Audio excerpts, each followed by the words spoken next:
Close your eyes and imagine. What if the things in life that cause us the greatest pain, the things that bring us grief, are challenges? Challenges designed to help us grow, to ultimately become what we were always meant to be. We feel like we've been buried, but what if, like a seed, we've been planted? And having been planted, we grow to become a mighty tree. Now, open your eyes. Open your eyes to this way of viewing life. Come with me as we explore your true, infinite, eternal nature. This is Grief to Growth, and I am your host, Brian Smith. Hey there, welcome to Grief to Growth. I'm your host, Brian Smith, and whether it's your first time joining us or you're a longtime listener, I'm truly grateful that you're here. This podcast exists to help you navigate the toughest parts of life, to face grief, trauma, and uncertainty head on while exploring the bigger questions about our existence. Who are we? Why are we here? Where are we going? Where do we go when we leave this world? And how can we make the most of the time we have while we're here? Today, I'm honored to be joined by Dr. Richard Grossman. He's a truly integrative healer whose life work bridges ancient traditions and modern sensibilities. With over 40 years of experience as a practitioner of traditional Chinese medicine and a deep journey into the wisdom of Amazonian plant medicines, Dr. Grossman is known for his ability to guide people through deep healing processes that go far beyond symptom management.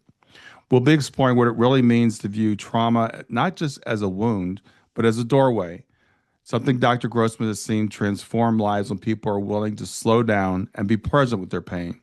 He'll share insights from his new book, The Book of Not Knowing Yet, and invite us into a space where healing comes not from answers, but from surrendering to the mystery.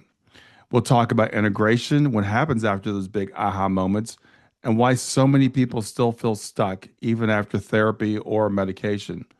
Dr. Grossman also explains why he doesn't see himself as an instructor, but rather as a fellow traveler offering what's helped him along the way.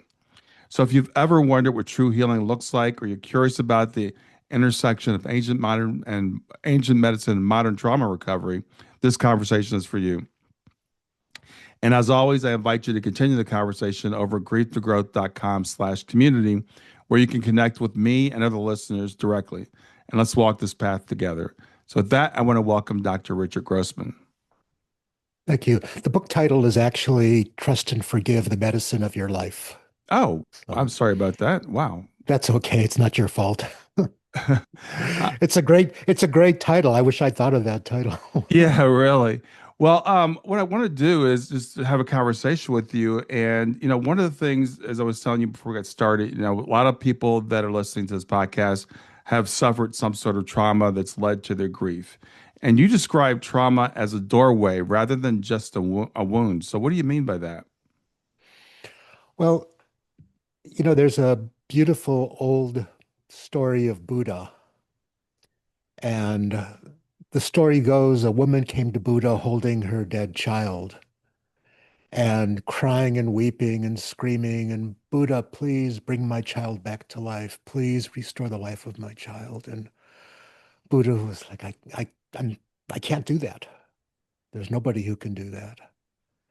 And she was like, I know you're Buddha. You're the enlightened one. You're the awakened one. You're the master of this age. Please, please, please. And he just went on back and forth. And finally, Buddha told her, gave her an empty bowl and said, well, here's a bowl for you.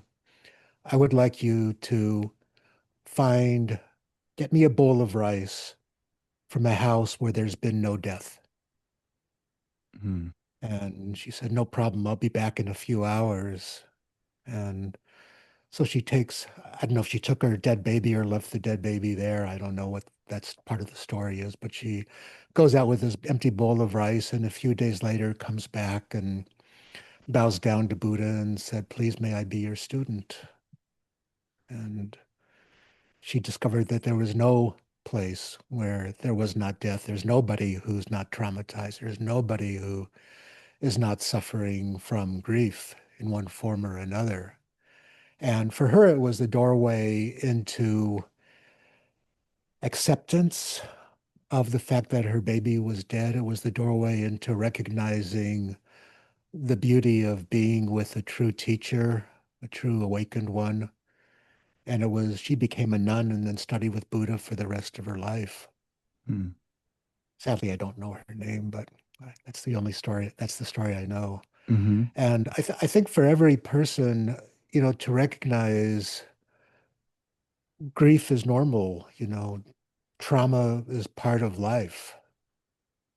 I've been working with people for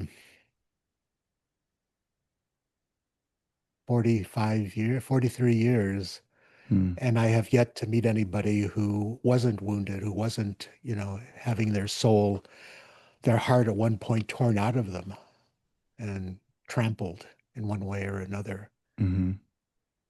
So why is that a doorway is just a beautiful question that I'm not sure there's an answer for, at least an answer in words for. But, the old cliche of your heart doesn't break, it breaks open. Mm. And so perhaps trauma is, I'm not going to say trauma is a gift because trauma sucks. I mean, it's horrible. But the recovery from trauma is a gift because it allows a person to explore parts of themselves that they never had a chance to explore before, that were hidden, that were covered up by the shells of life, by the things of life that are our ideas, are our concepts, are our ways of perceiving reality that are based on our culture, based on our religions, based on our upbringing, based on our friends, based on our schools, based on our food, based on do we meditate or don't we meditate, based on any one of 10,000 different things Hmm. that become the personality, that become me who I think I am. I think I am. And so, something happens in life and who you think you are is at least temporarily shattered. You know, there's there's there's enough examples of it happening in this moment today that I don't have to go into them. Hmm. People being shattered. So, how does recovery from that happen is, probably the topic of this discussion here. Yeah, yeah. So I'm curious, I mean, your background is so varied with Eastern medicine, also South American plant medicine. How did you discover each or both of those things? Number one, I'm insanely curious about life. I find the process of being alive and living and learning fascinating. Hmm. And second, more importantly, is I got into all these things because I was on my own journey of recovery from trauma, recovery from deep, deep grief that was due to a childhood injury that, kind of haunted me through the majority of my early years, teens, 20s, 30s, until I started really discovering real ways to begin the process of healing it. And I say to begin the process of healing it consciously because I think healing is a lifelong, maybe a multi-lifelong process that doesn't get finished. Hmm. I can, have a wound and on my arm I can cut myself or hit my finger with a hammer when I'm putting some nails in and not being conscious. Those kind of things tend to heal, although they do leave some scar tissue. But the emotional wounds that we deal with may not ever heal. They may continue to exist as a shade covering our experience of our ability to perceive reality as reality is. Hmm. So initially my healing journey was through yoga and martial arts and a little bit of plant medicines. Uh, then I wanted to learn acupuncture, and I felt like, the healing of trauma at that time in Western medicine and even now was not so very good. Yeah. There wasn't a lot of information about it. In fact, PTSD as a diagnosis is relatively new. Post-traumatic stress disorder is relatively new. So then one day I had been working with a friend of mine who I call in my book El Viejo, the old man. And he called me up and said, I have some ayahuasca from Peru. You should do this. This will be where your healing occurs. Hmm. And I didn't know, I never heard of it. This was like way before you could read in the Wall Street Journal today about an article about ayahuasca integration Right. in Silicon Valley. This was a long time ago where nobody had ever heard of it. And I certainly hadn't. So I said, sure, of course, I trusted him. And next thing I knew, I found myself on a mattress, on a pad in the middle of a living room, drinking this weird tasting, kind of awful tasting medicine from Peru. And the beautiful colors that ayahuasca is famous for in the beginning stages were happening, and patterns and geometric designs and DNA and animals and so beautiful. And then like almost like that, it shifted into the most horrific thing I'd ever experienced, which was being in a concentration camp in Nazi Germany Hmm. and being herded towards the gas chambers. So this was big, for me. I can say I don't know if I've had any relatives that were there in that. Most of my relatives from Eastern Europe came over to the States back at the turn of the last century. So I don't think I had any immediate family connections there, but it was so real. And I was stuck there. I couldn't get out. Hmm. I was like, listen to the music more. Nope, you're not getting away that easily. So ultimately, I kind of put out a prayer slash request slash plea to the universe, to God, to whatever, to whoever might be listening, was like, what do I do to get out of this? Because the line's getting closer to the gas chamber. Hmm. I didn't want to experience that. Um, and a voice came like deep inside of me, outside of me, I don't know where. It just said, trust and forgive. Trust and forgive. Of course, it was the wrong thing to say to me. I felt it was wrong because I wanted out. I didn't want to forgive this. I didn't want to trust this experience. But as I continued, I started getting in dialogue with this, like, what is trust? What is forgive? Hmm. And ultimately, it was trust is releasing all connection to anything that is in the past that's causing pain. And ultimately, releasing my connection to that experience I was having allowed it to dissolve into something else. It wasn't the end of the journey by any means. I went back and back and back and back through time, Hmm. going through these various horrific situations. And it was incredible. It was beautiful. It was powerful. But the idea of trust and forgive as a medicine, perhaps as the medicine for healing, became very strong for me and it started consuming me as, not in a bad way, but in Hmm. it's eating me, but in a good way, in a way that like made me think a lot about it. And part of my journey was into South Asian philosophy, where they have the idea of Maya or the illusion.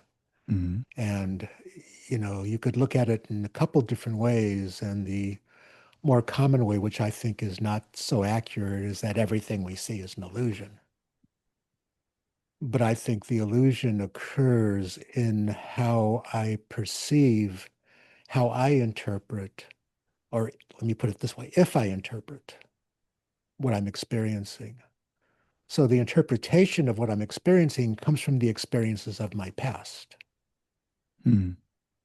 Somebody who fell off of a ladder when they were a kid might be forever afraid of ladders, or they might become a skydiver, Yeah. for compensation, or a mountain climber. to compensate for that fear.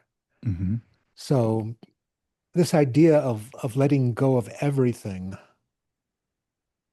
which we can't do all the time, obviously, but if I'm having a resurfacing of a traumatic memory, I can engage with it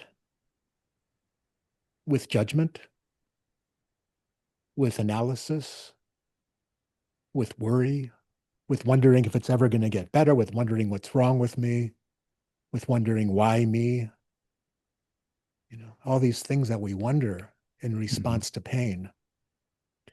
Or what I started to discover, especially with the use of plant medicines, which I don't think people necessarily need plant medicines to discover for themselves, is if I can just sit with what I'm feeling non-judgmentally, non-analytically. I don't need to understand my trauma. I need to trust and forgive and release it. And so if I can be with it for some time, almost like we can get scientific and call it the default mode network in the brain, but something in the brain opens up, and that particular aspect of that particular trauma that I was experiencing at that time can be melted into nothing, the nothingness that it really is, because all trauma exists as memory. Mm. It's the only place, unless unless you're in the immediate process of being wounded, the trauma exists as a memory. And granted, it locks in the body, it locks in the musculature, it locks in the emotions, it locks in the gut, it locks in the brain, but it's still something that happened, ED. Yeah. It's not happening. The memory happens in the present, but the memory, because it's of the past, and this is a hard one to get for many people, but because the memory is in the past, that trauma no longer exists. It's all memory, you know. It doesn't mean that you shouldn't process out grief. I'm not saying that at all, Hmm.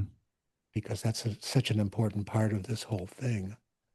But I'm saying to recognize that what is bothering me, what is haunting me, let's say, because it is the ghosts of the past that are doing the haunting, doesn't really exist. This So is Maya. yeah, so that was your first ayahuasca trip, and were subsequent trips similar, or did you learn different lessons from those? So many different lessons, and that nothing like that ever repeated. Well, something like that repeated once. Hmm. I'll do that because this was also a very important learning experience that shows that trauma is generational. And I was doing a private ceremony with a friend of mine, and this was back in my early days of leading ceremonies, and I thought I was pretty hot stuff, Thought I knew it all, of course. So, we were going to do a ceremony together and see how we work together, maybe merge our communities. And it didn't work out that way, but that was okay because this was the experience I was supposed to have. So she gave me her medicine, and it was really, really, really strong. So strong that about 20 minutes into it, and it had other plants in it that I normally wouldn't use. About 20 minutes into it or half an hour into it, I feel like I am physically going to die. Mm. I knew I was physically going to die. This was it. I took too much. This was bad. I'm not going to make it. And which wasn't real, but it sure felt real at the time. Hmm. And she sat me down because I was getting up and walking outside and coming back inside and, punching myself and doing everything I could to stay grounded in Hmm. this reality.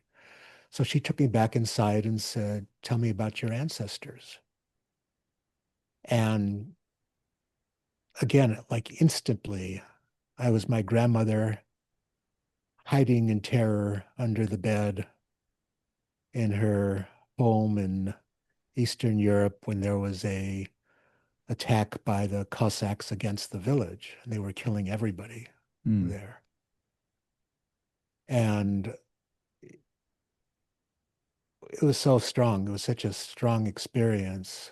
But I utilized the trust and forgive process in there of, speaking with my grandmother as a child, with my connection to my grandmother as a child within me, because that's where it was happening, to the family karma, to the generational karma, to everything.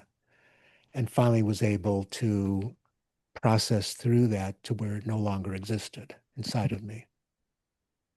What I felt at that moment was extraordinary because I felt like not only did I heal myself, but I healed my grandparents, Mm. my grandmother. That was something I found out that that was actually an experience she had, that she carried the fear of that with her until she died. Mm. And this happened after she died, but I felt like in my processing through it, I had released a generational trauma that helped her heal and helped whoever comes afterwards heal as well. And these are things everybody's carrying. I mean, whose ancestors have not had some kind of trauma Yeah. again. Yeah. And it doesn't mean we have to go through and pick apart each one. I'm not saying it's a past life experience. I'm not saying it's anything other than an impression that was held within me. That was my connection to my grandmother on that Hmm. level. So that was another incredibly, incredibly powerful experience I had. And yeah, I've been working with this medicine for over 20 years, so there's been a lot of experiences, and it's hard for me to Yeah. pick out which ones are the important ones because they're all important. But I think my favorite ones, though, are the ones where there's joy. Yeah, it's interesting because with the plant medicines, from what I hear, you can have, joyous trips where you see bright colors and lights and fun things, and you can have trips that would be, I would say, maybe scary or somewhat traumatic, but there's a lesson in it. Yeah, yeah. There's a lesson in joy too, because I think it's the Dene who have a saying or have an instruction that healing, to be true healing, must be beautiful. And so their ancestral healing is done through songs, through Hmm. singing people back into harmony, singing people back into the tribe, really. And if I'm getting that wrong, and if any Dene people are here, I'm sorry. This is what I was told. Uh-huh. I try to do the best I can with what I have. Um, but that beauty is in and of itself healing. So quite often, these what we would call, or what we might call traumatic experiences, or painful ceremonies, are immediately followed by incredible joy, because part of the process of ayahuasca is purging out what's inside of you, Hmm. getting rid of the pain inside of you, letting the medicine get rid of the pain inside of you, because by ourselves it's really hard to do. Hmm. But when the medicine comes in and says, here, you are going to throw up that trauma. And then that trauma is going to be in the bucket next to you, and it's no longer going to be in you. There can be like such a, oh, wow, life really is beautiful. Hmm. Life has the potential to be beautiful. And, once in whatever manner or way possible, once what's inside of you, metaphorically even, ends up in the bucket. Yeah. Yeah. I like to tell, As you were saying, I was just thinking that there's that the trauma or the pain, the grief that we're carrying, a lot of times we want to turn away from that, but yeah, it has to be processed. It has to be felt. yeah. I call that the I don't know if people are still doing this, but I used to call it the Barney syndrome, where you get a wound, a cut, let's say, and you put a nice, cute Barney Band-Aid on it. Hmm. Barney's the dinosaur, or some people use flowers. You put a nice Band-Aid on it and then leave it there. You look at it, it's pretty. You look at it, it's nice. Mm-hmm. You look at it, everything is okay, it's good. But underneath that, there's an infection brewing. Mm. Still looks pretty, Yeah. still looks nice, but there's an infection brewing under it. And, you know, as I think it was Hafez said, dance when you've torn the bandages off. Mm. And we have to tear those bandages off, or at least maybe soak them off and peel them off gently. It doesn't have to be torn off dramatically to see what the infection underneath is. Mm-hmm. And so turning away is putting on the Band-Aid. Yeah. I will compartmentalize my trauma in a place where I never have to look at it. Another story in my book, this one was a funny story. So I rented a house from a friend in Hawaii for a week once when I really needed to get away. And it was beautiful. Her house was beautiful, kind of traditional small cabin close to the ocean. Everything was perfectly arranged. Like the forks were stacked one on top of each other. The pots were arranged according to size, and the lids were according to size. And every little tchotchke, every little Hawaiian cute thing that she had for decoration was almost arranged like it was a Fibonacci cycle or something, or a perfect golden mean right on the table. It's Mm-hmm. perfect. So my last day there, I'm walking along the beach and I'm sad because I'm going to be going back to Los Angeles, and I was really having a great time there. And I kicked a piece of coral really hard accidentally and tore open the tip of my toe. Mm. It hurt. So I limped back, dragging blood behind me and, kind of like, oh, what a way to end a vacation, and got back to the house and she had arrived. And I said, do you have any Band-Aids? And she said, sure. She takes me into her hallway where there was a locked door I never saw, locked cabinet door, opens up the lock and opens up the doors. And inside is utter pandemonium. Hmm. I half expected, everything to come falling out. Hmm. But as neat as the rest of her house was, that was how not neat this cabinet was. And so I was like, this is the human condition. We all try to keep our houses neat, usually, everything in the right spot, everything according to size, whatever it is. And then, there's this place inside of us that's that cabinet. Inside of that cabinet, there's a safe. Inside of that safe, there's a box that shall not ever be opened. Hmm. The worst of the worst, the place where demons lie, the place where, the worst part of ourselves that we could never admit to anybody else, maybe after 20 years of therapy or psychoanalysis, but it's there in each person in some way or another.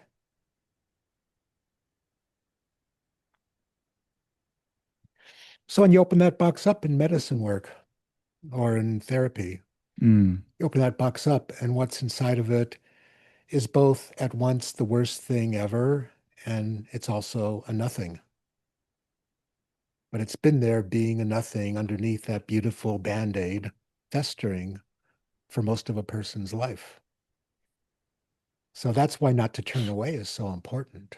Yeah. You can't, there's, there's no away where things can be thrown. We throw stuff away, right? Put it in Mm-hmm. the trash can, somebody comes and picks it up. But in our bodies, there's no away. Yeah. There's no place in us where somebody's going to come and carry the garbage out for us. We have to do it ourselves with Yeah. the help of maybe plant medicines or therapists or somatic experiencing or whatever.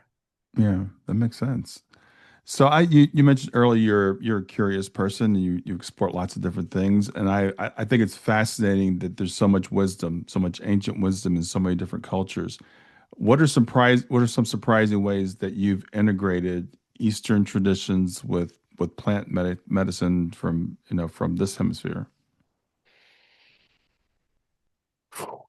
Surprising. I would say more natural than surprising. Um, I was joking with somebody the other day, is like you can judge a person by how many tools they have in their toolbox. And, with the corollary, you give a man a hammer, all he sees are nails. Mm, And so, take that far, take that far. Um, so when I first started working with ayahuasca in the jungle, I'd already had spent time in India, on the banks of the Ganges, meditating, trying to be a good sadhu. I'd already been to China and studied acupuncture there. And I had, a great deal of respect for martial arts, for Taoism, for Tai Chi, especially. And so all of these things, when I'm in the jungle drinking medicine, I had this realization like this is the yoga of the jungle. This is a very high level of yoga that's being practiced there. Under the idealist, most ideal situations, of course, there's a lot of negative stuff going on there too. It's like any place else. But starting to combine, breath work of yoga with ayahuasca ceremonies, helping people like really focus in on the breath, which because the breath is the closest thing to the now that we have inside of us. Working with that, working with maybe movements under other medicines like Tai Chi, teaching people Tai Chi or Qigong. Um, I think that the beauty of this time, and I'm going to go out on a limb here, a lot of people say that with ayahuasca, when I was in China, there was the argument of like, can we use Western technology when we practice Chinese medicine? In the Amazon, it's, we can't mix this with anything else.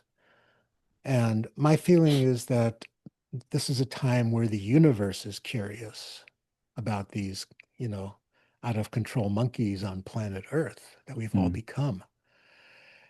So what is it? What does it mean that a medicine of the jungle wants to come out of the jungle and be in the rest of the world hmm or even the rest of South America because it's a jungle medicine? So this is perhaps a time of everything being integrated into something that's new that has never existed before. Interesting. Because we need a level of healing on this planet that's never existed before. Because what we're going through has never existed before, as far as we know. hmm I'm talking to you real time on a screen in my house. Right. I mean, that is 20 years ago. That would have been just something that you might see on a science fiction movie. Exactly. Yeah. And so much that's happening now. We're in communication. Somebody sneezes in Australia, you can say bless you in real time. Yeah. You know, Yeah. Absolutely. it's a fascinating time. And so I think that is something that to me is highly significant right now. We don't know where we're going. I have no idea what the future is going to bring. I have, at one point I was curious about people who said they could foresee the future, and I have yet to find anybody who could foresee the future accurately. And we don't know what's going to happen in 30 seconds. Yeah. I have a good idea. Good idea. We're still be talking. Yeah. Yeah. For sure, we don't know. So we're heading into a future that is changing so rapidly. Um, I saw a picture of a bird that ChatGPT drew a year ago or 6 months ago, and it was this little stick figure of a bird that looked like, something a 6-year-old could draw, compared to today, which is a bird you could look at and you wouldn't even know it wasn't a real bird. Yes. Yes. And like, this, not even a wink of the eye of time. We've gone so far in that way. And I'm especially curious about what the future is going to bring. Hopefully, we'll all survive. And hopefully, that out of the ferment that's happening right now, the turmoil and trauma that's happening right now, a real healing could occur, not just on an individual basis, but the 1 plus 1 plus 1 plus 1 plus 1 becomes something that's much more than five or four. I Yeah. lost count. Yeah. But, it's the idea of synergy, the idea of each person, in my mind, that goes through a true healing experience. I have a little thing flying around here. Each person that goes through a true healing experience is in some way, no matter how subtly, opening up a door for others to have that same healing experience. Hmm. In some of the Native American traditions, when they're about to do a healing ceremony, they'll say something to the effect of, "We heal not just for ourselves, but for all the children," which is all of creation. Hmm. Interesting. And so, my healing, your healing, it may be more important than we not understand, that we can process or believe. And the healing of every person who might be watching this could be far more important and far more beautiful than anything that we can conceive of. Because at some point, I don't know, I believe, I hope that there'll be a worldwide, people wake up one morning and go, "What are we doing here anyway? What is this about?" Yeah. And the answer will come, we're here to love. We're here to celebrate. We're here to sing with each other, to make magic with each other, to, discover what it is to no longer be carrying the traumas of the past, Mm-hmm. but to be walking into the future. And that's a very high level of healing that we don't have to wait for either. Right. First part of healing, healing the past. Second part of healing, healing your present. Third part of healing, healing what's to come. Hmm. And interestingly, healing the past is healing the subconscious and unconscious mind, cleaning it out. Healing the present is healing this world. Everything matters Mm-hmm. here. You know, how I wake up in the morning matters. Do I, turn on my phone and forget about the fact that I'm committed to taking a hike every morning? Or do I take my hike? That choice matters. Yeah. And each one of the choice a person makes has ramifications into the future. And then healing the future is overcoming, in a way, it's overcoming the fear of the past and learning to be in the present. Because if I'm in the present, I can see the opportunities that are present around me.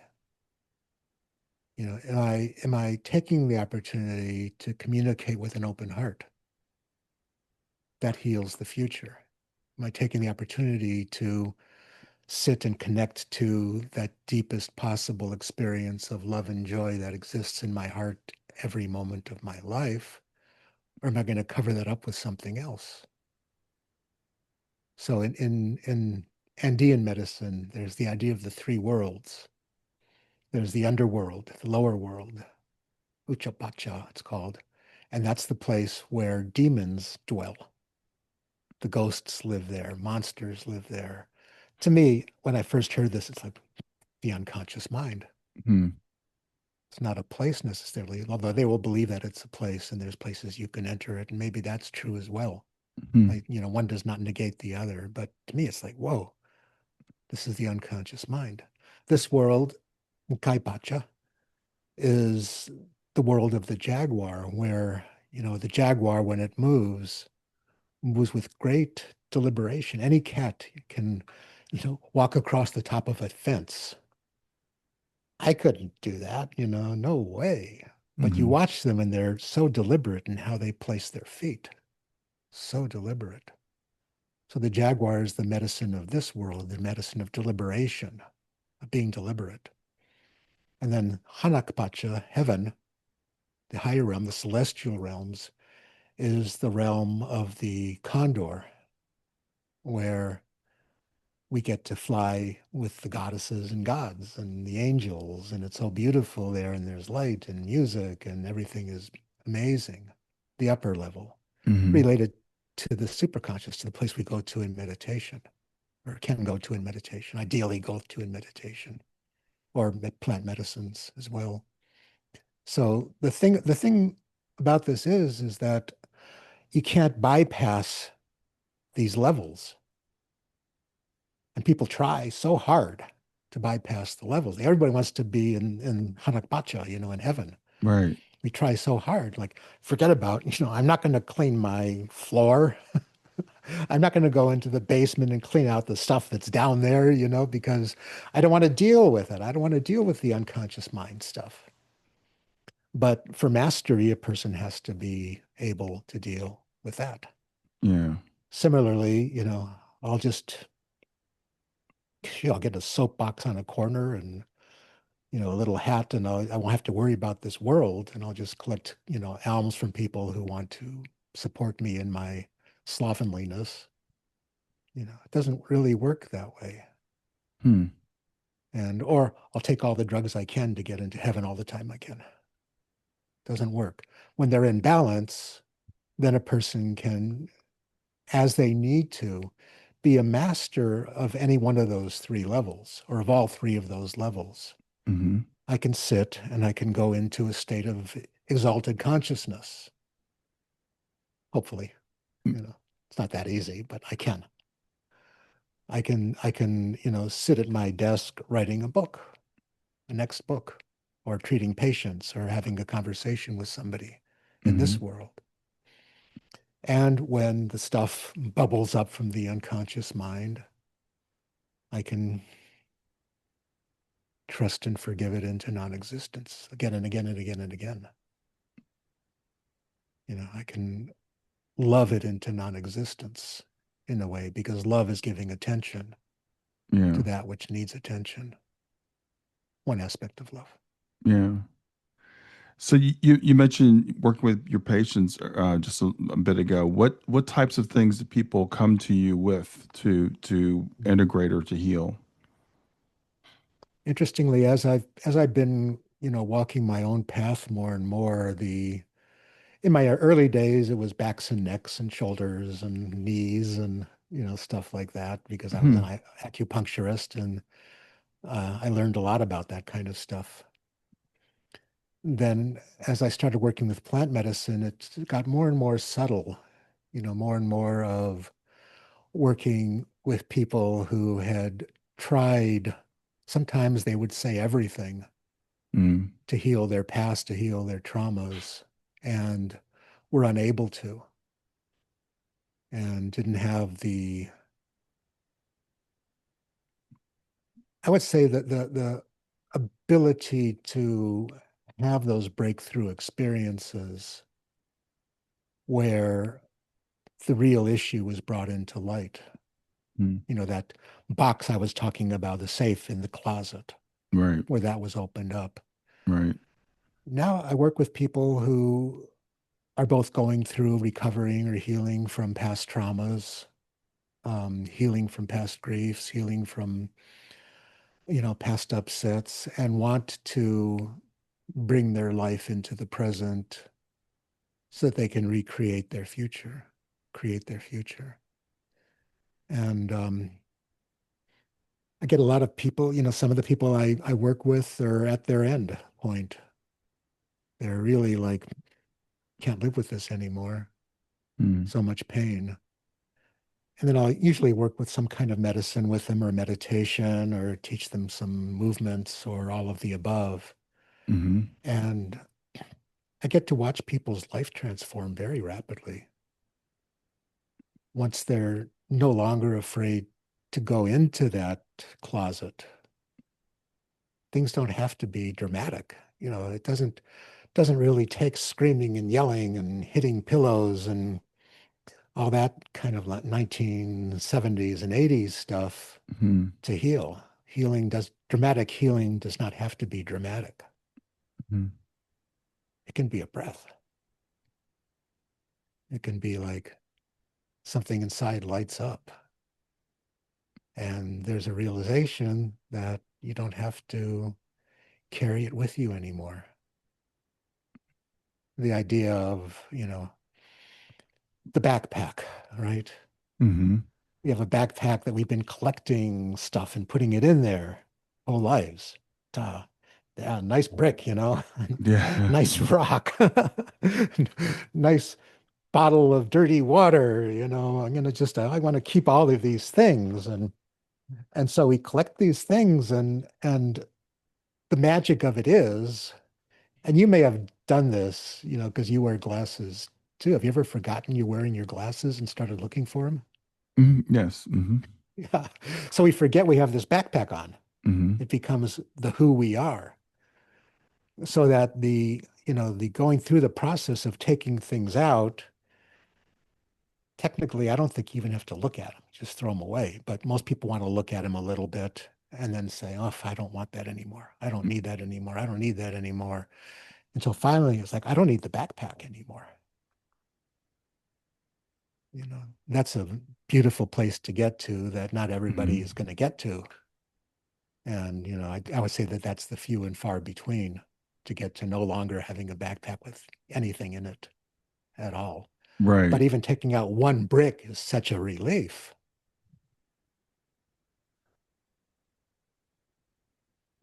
Yeah. Now you mentioned that you don't see yourself so much as an instructor as someone who shares what you've gone through. What's the difference there?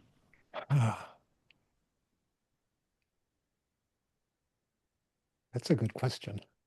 Um, I do might see myself as being a teacher, mainly because other people see me as being a teacher. Hmm.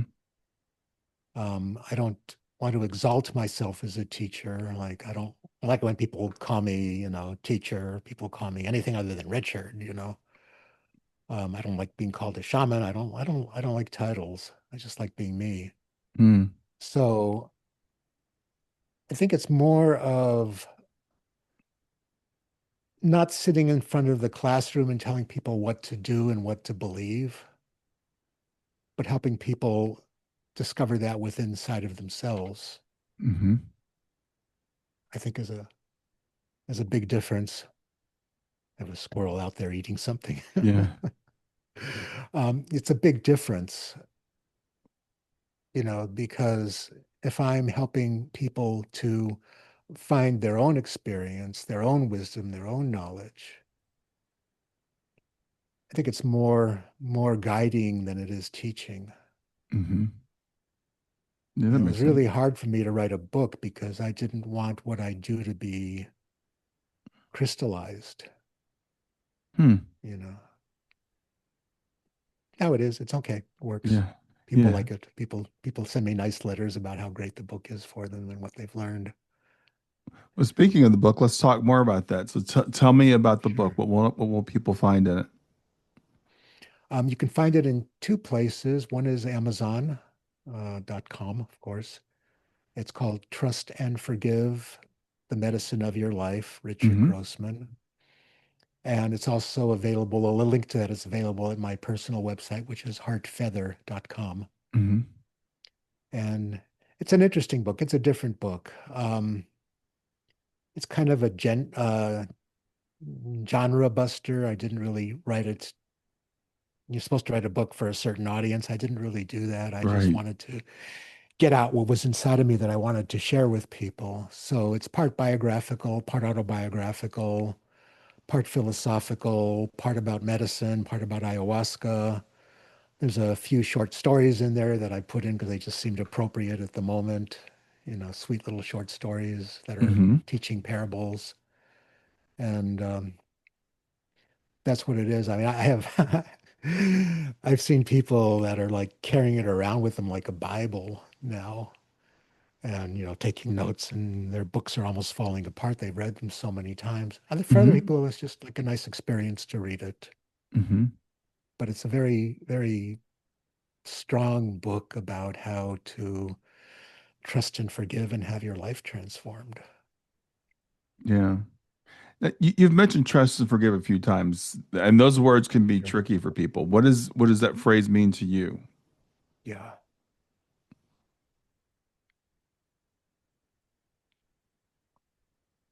that's a really good question. Let's start off with the harder one, which is forgive. Mm, And forgive has absolutely nothing to do with saying to another person or to yourself or anything else, I forgive you. That's not what it's about. That may be an important step, but that's not what it's about. It has also, nothing to do with me looking inside of myself and finding a place where I might have wounded somebody or hurt somebody and saying, "Oh, Richard, I forgive you. Let me give you a hug." Because that just goes on and on and on. That repeats over and over and over again because the closet door is not opened up. mm, So the forgiveness involves,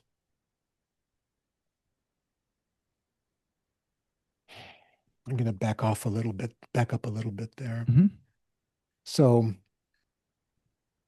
something happens to me 30 years ago, something bad, let's say, traumatic.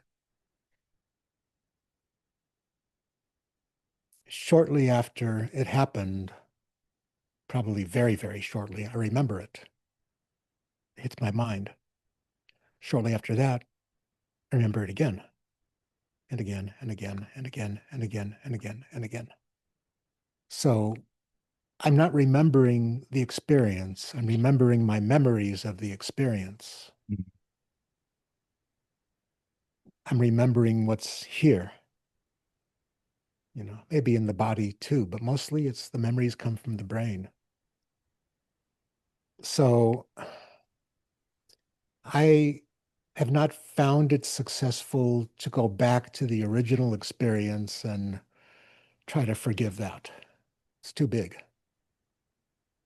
sometimes. But I can forgive the memories of the memories of the memories by allowing them to melt away, Mm. by allowing them to no longer, I call it, enter the unreality there where they already exist, or, return to the unreality where they've always been. Because again, those thoughts are not real. In the same way that your microphone is real, Yeah. and your glasses are real, they're not real. They're just thoughts. So letting things go into the stream of time, letting time wash it away, and not recalling it into the present over and over and over again. And admittedly, the more severe the trauma, the more recent in time the trauma, the more difficult that's going to be, Right. because it has weight, it has a lot of weight. Um, but with plant medicines, especially, excuse me, with plant medicines, especially, it is possible to release a whole timeline in a matter of moments, Mm. by fully and totally trusting, which is accepting, which is not resisting, which is no longer fighting, which is allowing what's there to be there Yeah. without analysis, without judgment, without needing to work on it. How do you work on something that doesn't exist anymore? Mm. A really interesting question, How do you work on something that no longer exists? But I would say, give it my attention. I would say, give it my patience, my heart, my love, my awareness, my consciousness. And consciousness by itself is healing. You turn on the light in a dark room, you don't have to fight the dark out of the room. Mm. You have Yeah. to I turn like on the that. light, you Yeah. know. And much of what has been, the history of psychotherapy has been fighting the darkness out of the room or trying to fight the darkness out of the room.